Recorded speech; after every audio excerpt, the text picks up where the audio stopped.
So I stood before the class and read from my script. The new church members were listening carefully to my words as I set out the path for genuine discipleship. Quote, "The first practical way you give as a maturing Christian is to tithe," I stated authoritatively. After explaining that tithe means a tenth, I continued, "Now for millennia and throughout Scripture, the tithe has served as the foundation for giving. It is a basic minimum level that all other giving is built upon. This is really the first part of practical giving that we have to get down in this life." Okay, quick pause. I want to make sure you know you can click on the link in the description for this video to find more resources and check out our online course on overcoming bad Christianity. All right, back to it. So that came from a course I used to teach, and I had told the potential church members that they really needed to commit to this basic concept of tithing. Then, with conviction, I would later add that refusing to tithe is stealing from God. And then immediately quote Malachi 3, 8 through 10. I even included fill-in-the-blank notes so the participants could write it down. I must confess that I taught this interpretation of this scripture for one simple reason. It is the only one that had ever been presented to me. Moreover, it was reiterated time and time again by pastors, books, and ordination courses. I have heard this preached about and lectured on, and I had no reason to doubt this interpretation was the truth, the whole truth, and nothing but the truth. But again, as I have been discovering repeatedly as we take things out of the Bible, context matters immensely. And when you dig into some of the teachings of the modern church around tithing, it's easy to walk away confused and skeptical. One thing to keep in mind is this passage was written long before Jesus came, long before he taught people how to follow him. Another obvious point to keep in mind is that it was written in a time and place without the existence of 501c3 IRS-designated nonprofit organizations like what we call churches.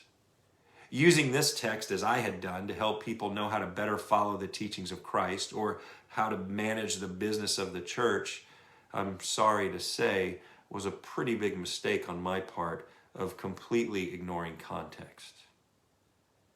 In my book, You Don't Have to Do That, right there, I cover much more about this topic and have a whole chapter on it.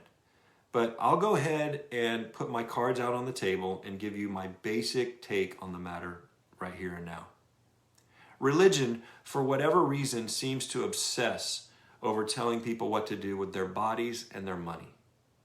It may have to do with a need for control, but even if we assume more innocent motives, the reality is you are going to receive some pretty strong teachings about sexuality and financial stewardship if you are in a religious setting for any length of time.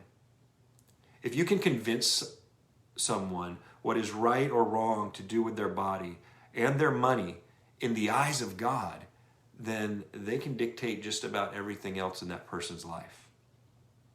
Religion uses sex and money to quickly identify who is in and who is out, and then spends most of the time working to convince us that it is better for our souls to be in. This approach makes it easy to get caught up in turmoil over issues like tithing. So here's my bottom line. Should you tithe? I kind of hit puberty there. Should you tithe? I don't know. That's between you and God. You are free to tithe or not to tithe. That's the main point. It's not about tithing. It's about freedom. We are created to walk in freedom. Some who tithe, they do so out of freedom and they enjoy it. Others do so out of a sense of obligation and duty. It weighs them down. They're tied down to a rule and a checklist of misunderstood discipleship. And I am one who believes it's not healthy, it's not right for them to be like that. Our job is to be administrators of God's grace, helping people move toward the truth that sets them free. So as I see it, God may want someone to give 10% of their income to a church, and I mean a typical institutional church. That could be. God just as easily can lead another person to give 40% of their income to a different charity. He may want you to give 5% of your income to a person in need, or he may want you to give 80% of your income to me. Who knows? Pray about it. If it's apparent that Jesus invited people to salvation in different ways, then it follows that we need to be open that he invites people to give in different ways. For some, Jesus asked them to sell everything they own, and donate the profit to the poor. For others, Jesus asked for a simple and public declaration of faith.